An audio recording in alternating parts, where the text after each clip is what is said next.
Mi nombre es Elena Martínez, y mi vida cambió para siempre el día que mi tío Ricardo murió. Él era un hombre solitario, un empresario exitoso que nunca se casó ni tuvo hijos. Siempre fuimos cercanos, especialmente después de que mis padres murieran en un accidente cuando yo tenía 15 años.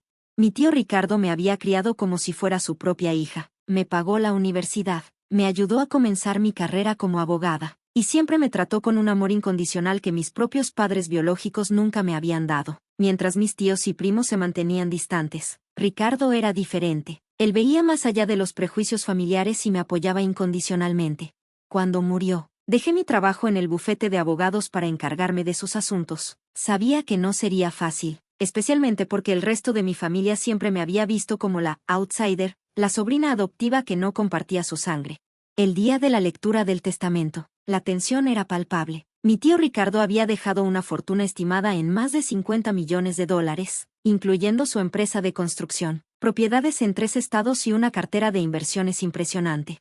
Dejo todos mis bienes a mi sobrina Elena Martínez, leyó el abogado. Mi tía Gloria, mi primo Carlos y su esposa Marcela no pudieron ocultar su shock. Sus rostros pasaron del dolor fingido a una rabia apenas contenida. Esto no es justo, murmuró mi tía Gloria. Ella ni siquiera es familia de sangre. Pero yo sabía que Ricardo me consideraba más familia que ellos jamás lo fueron. Mientras ellos lo veían como un banquero de quien podían obtener préstamos o favores, yo lo veía como mi único padre. Lo que ellos no sabían era que Ricardo había previsto su codicia. El testamento incluía una cláusula especial: si alguien intentaba impugnar la herencia, perdería cualquier derecho a una parte de la fortuna. Sin embargo, mi familia no se rendiría tan fácilmente.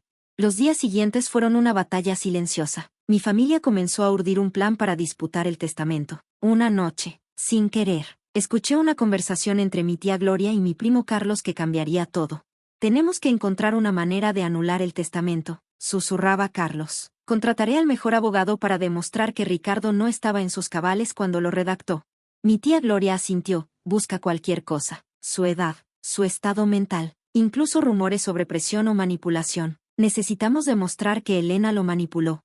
Lo que ellos no sabían era que había estado grabando su conversación con mi teléfono. Ricardo me había enseñado siempre a estar un paso adelante, a documentar todo. Al día siguiente, citó a toda la familia a una reunión en la oficina principal de la empresa de construcción de mi tío. El ambiente estaba cargado de tensión. Mi primo Carlos llegó con un abogado elegantemente vestido, claramente preparado para una batalla legal. Tenemos pruebas de que el testamento debe ser impugnado, comenzó el abogado con tono arrogante. Pero yo tenía un as bajo la manga. Coloqué mi grabadora en medio de la mesa y reproduje la conversación que había grabado la noche anterior. ¿Están seguros de que quieren seguir adelante?, pregunté con calma. La habitación quedó en silencio. Mi primo Carlos palideció. Su abogado comenzó a sudar. La grabación exponía claramente su plan de manipular el sistema legal para despojarme de mi herencia. Pero eso no era todo. Durante años, había estado recopilando documentación sobre las verdaderas actividades de mi familia. Descubrí que mi primo Carlos había estado desviando fondos de la empresa familiar. Había facturas falsas, transferencias sospechosas, todo cuidadosamente oculto. Mi tía Gloria había estado utilizando fondos de la empresa para su lujoso estilo de vida, comprando propiedades y joyas con dinero que no le pertenecía. Si quieren una batalla legal, dije, estoy preparada. Tengo suficiente evidencia para no solo defenderme, sino para hundirlos legal y financieramente. La reunión terminó abruptamente. Mi familia salió derrotada, sus planes de robarme la herencia completamente desmantelados.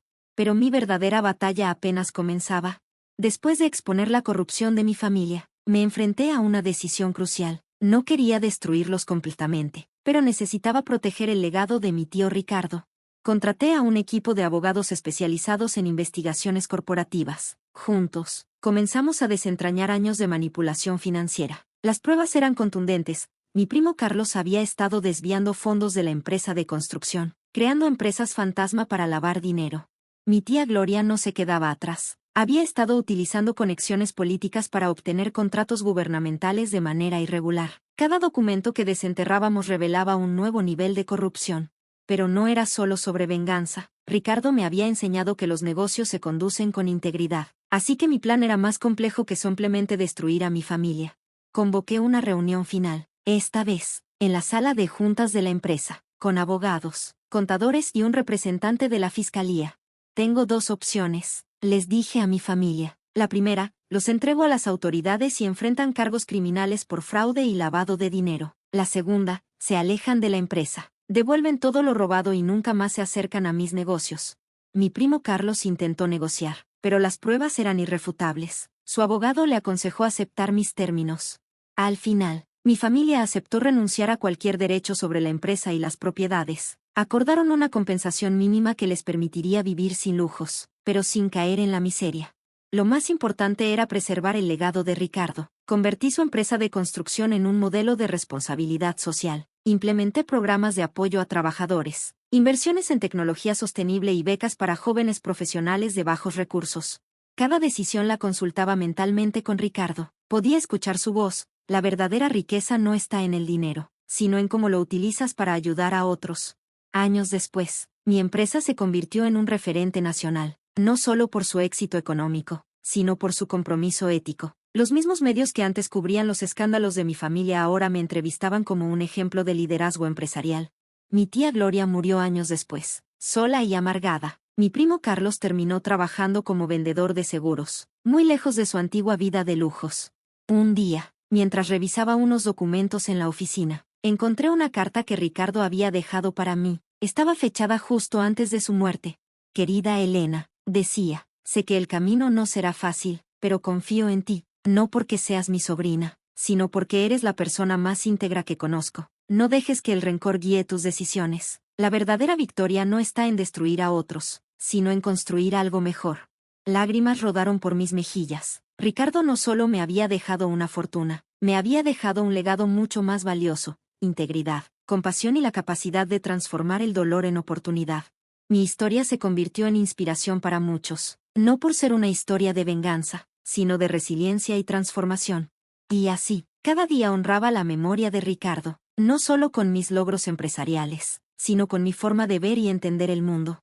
Los años siguientes fueron un periodo de profunda transformación, no solo para mí, sino para toda la empresa que había heredado de mi tío Ricardo. Cada decisión que tomaba llevaba su sello invisible, su filosofía de integridad y compromiso social. Decidí expandir el negocio de construcción hacia áreas que mi tío siempre había soñado pero nunca había podido desarrollar. Implementé un programa de construcción sostenible que revolucionó la industria en nuestro país. Desarrollamos tecnologías de construcción ecológica, creamos viviendas para familias de bajos recursos y establecimos una fundación que ofrecía capacitación técnica a jóvenes de comunidades marginadas. Mi equipo de trabajo se convirtió en mi nueva familia. Contraté profesionales jóvenes, muchos de ellos provenientes de contextos difíciles, que veían en la empresa una oportunidad real de transformación. No solo les ofrecía un trabajo, sino un camino de desarrollo profesional y personal. Un día, recibí una llamada que cambiaría nuevamente el rumbo de mi vida. Era Miguel, un antiguo empleado de mi tío que había mantenido contacto conmigo después de su muerte. Necesitas saber algo sobre tu verdadero origen, me dijo con un tono misterioso. La historia que me reveló era increíble. Resultaba que no era simplemente la sobrina adoptiva de Ricardo como todos creían. Él había sido amigo cercano de mis verdaderos padres, quienes habían muerto en circunstancias que nunca se habían aclarado completamente.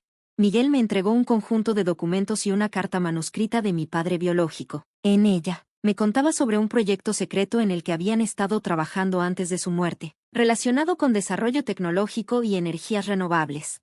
La investigación me llevó por caminos inesperados. Descubrí conexiones entre la muerte de mis padres y una red de corrupción que involucraba a poderosos empresarios y políticos. Lo que había comenzado como una búsqueda personal se transformó en una misión para revelar la verdad.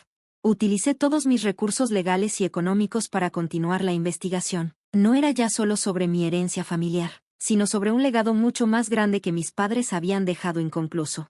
Mi empresa se convirtió en un bastión de transparencia. Implementamos sistemas de auditoría ética que se convirtieron en modelo para otras corporaciones. Desarrollamos tecnologías de construcción que reducían significativamente la huella de carbono, algo que mis padres habían soñado décadas atrás. La transformación no fue solo externa. Yo misma experimenté un profundo proceso de sanación. Los años de conflicto familiar, la pérdida de mis padres, la traición de mis familiares. Todo aquello que alguna vez me había lastimado se convirtió en combustible para mi crecimiento. Fundé una escuela técnica que llevaba el nombre de mi tío Ricardo. Cada año, docenas de jóvenes recibían educación gratuita, becas y oportunidades laborales. Era mi manera de honrar la memoria de quienes me habían dado todo. El legado no era sobre el dinero, era sobre transformación. Era sobre romper ciclos de dolor y crear oportunidades donde antes solo existían obstáculos. Mi investigación sobre el pasado de mis padres me llevó a descubrir un proyecto tecnológico revolucionario que habían estado desarrollando antes de su muerte. Se trataba de una innovación en energía sostenible que podría transformar completamente la industria energética.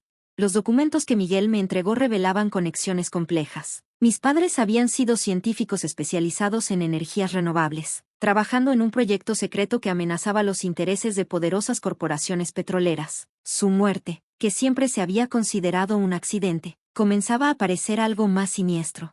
Contraté a un equipo de investigadores especializados. Cada documento, cada rastro que encontrábamos agregaba una nueva pieza al rompecabezas. Descubrí que el proyecto de mis padres involucraba una tecnología de conversión energética que podría reducir significativamente la dependencia de combustibles fósiles. Mi empresa de construcción se transformó. No solo éramos una constructora, sino un centro de innovación tecnológica. Retomé el proyecto original de mis padres, invirtiendo millones en completar su investigación. En un Congreso Internacional de Tecnología Sostenible, presenté los resultados. El mundo científico quedó asombrado. La tecnología que mis padres habían comenzado y yo había completado prometía revolucionar la producción de energía limpia. Pero no todo fue un camino fácil. Los mismos intereses corporativos que habían silenciado a mis padres comenzaron a presionarme. Recibí amenazas veladas, intentos de sabotaje a mis investigaciones. Mi red de contactos se convirtió en mi mayor fortaleza. Científicos, activistas ambientales y profesionales de todo el mundo se unieron para proteger y desarrollar la tecnología. Un día, mientras revisaba los últimos informes en mi oficina, encontré una última carta de mi tío Ricardo. Estaba fechada el día antes de su muerte, como si supiera que algo importante estaba por suceder. Elena, decía la carta, la verdadera herencia no son los bienes materiales, es el conocimiento, la capacidad de transformar el mundo. Tus padres murieron por defender una idea. No dejes que su sacrificio sea en vano. La investigación continuaba. Cada revelación nos acercaba más a la verdad sobre la muerte de mis padres y el verdadero alcance de su proyecto revolucionario.